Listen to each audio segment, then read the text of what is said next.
In our Sunrise Smart Start, a man in his 40s is in critical condition after a shooting late last night. Police responding to Tremont Street and Jefferson Avenue for the report of gunshots heard just before midnight. On arrival, officers say they located the victim with multiple gunshot wounds and was transported to Strong Hospital, where officials say he has serious injuries but is in stable condition. Officers say they applied a tourniquet to the victim's leg. They also say there are no suspects in custody. Plus, a man in his 40s is dead after a shooting last night. New information we received this morning. Police saying the victim was involved in a verbal altercation leading to that shooting. They responded around 9 o'clock last night to Mazda Terrace. On arrival, police located a man in his 40s who was pronounced dead at the scene. Police say that both shootings are active investigations and anyone with info should call 911. In developing news now, closing arguments in the Brighton axe murder trial happening yesterday. It's an unusual case because Kathy Krausneck was murdered 40 years ago, but new evidence in 2015 led authorities to suspect her husband James might have been the one wielding the axe that killed the woman in 1982. Christian Garzone has a recap of those final arguments.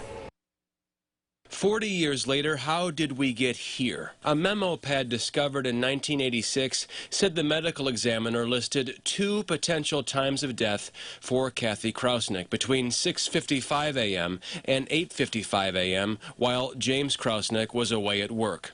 In 2015, with new technology, Brighton police said the killing happened before 6:30 a.m. while James was still home. He killed Kathy Krausneck while she slept with that axe.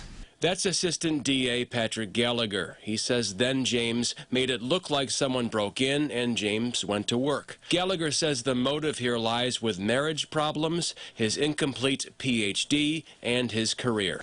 Nobody else could have killed Kathy Krausneck. The defense says given the circumstances, no one would kill their spouse, leave a body, then start their day. Here's attorney Bill Easton. How could anyone work and carry on that as if nothing had happened, knowing that his 3.5-year-old daughter is home? Their daughter Sarah also testified, saying she remembered seeing a, quote, bad man or woman. Easton says the blame is on Edward Larrabee, a convicted murderer who lived just 5 minutes away. A neighbor testified that a jogger with a ski mask was seen that morning at 7:25 a.m. Larrabee penned a letter confessing to killing Kathy just before he died in prison in 2014. He said that this was his quote-unquote most violent killing. All of this now, if James did this or not, rests in the hands of the jury. For News 8, this is Christian Garzone. Christian, thank you. Jury deliberations begin today. James is charged with second-degree murder, and News 8 will continue to bring you the latest developments as they become available. Fans of Pontillo's Pizza in Pittsford will need to look for a new place to get a pie. Town Supervisor Bill Smith says the location on State Street is closed after used needles were found on tables and in food preparation areas. After communicating with the county health department, it was determined there were dozens of health code violations. The location will remain closed until all violations are corrected.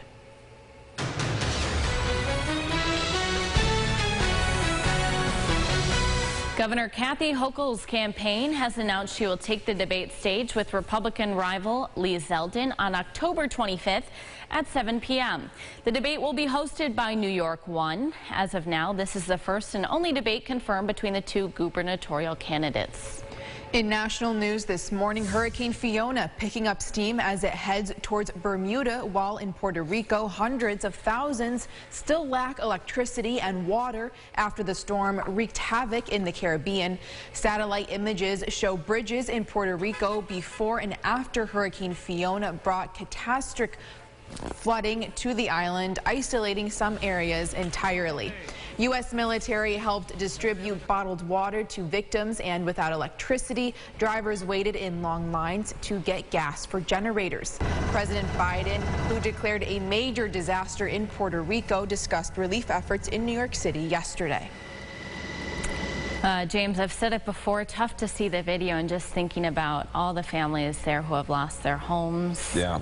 Right, and you know, electric is one issue, but the water, that's a big problem. Right. You got to get some fresh water in there. You need water to survive. So that's, I think, priority number one. Make sure those people have some good quality water, something we can be lucky that we don't have to deal with, because we've got a lot of it in this camera. Here, live sky eye view. There's Lake Ontario. We'll go mostly cloudy this morning.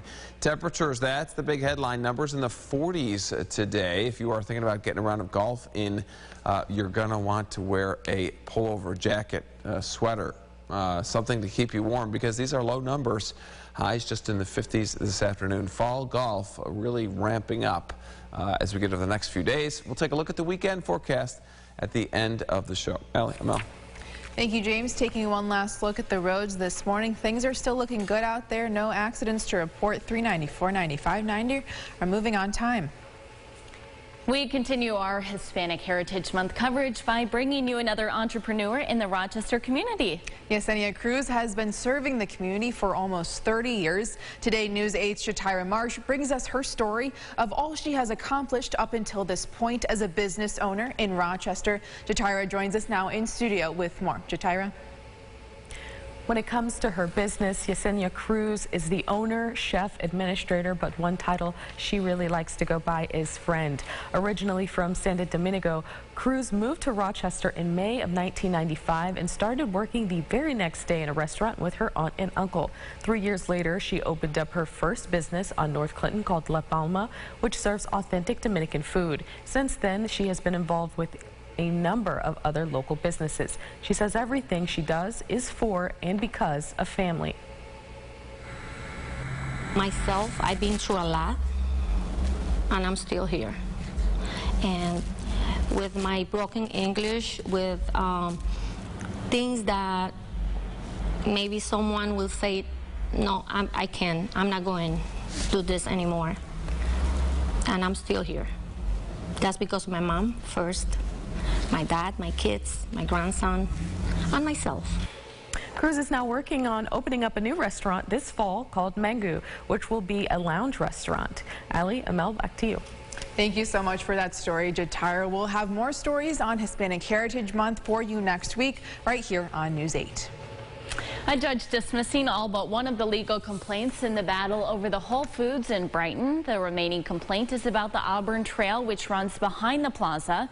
The project developer, Dan Daniele, says nothing can prevent the project moving forward and says some tenants plan to move in by the end of the year.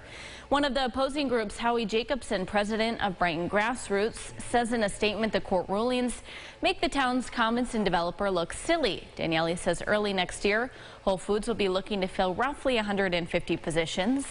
The trial to resolve the remaining complaint is set to begin December 5th. In an effort to support students in the city of Rochester planning to get a college education, the Rochester City School District is announcing dates for this year's FAFSA Fest.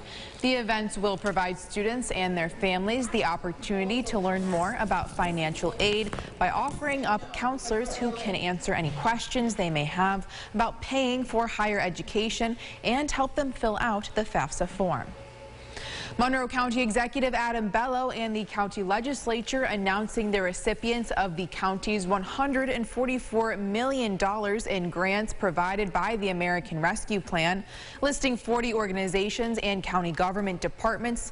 Among those are the County Sheriff's Office, the Veterans Outreach Center, and the YMCA.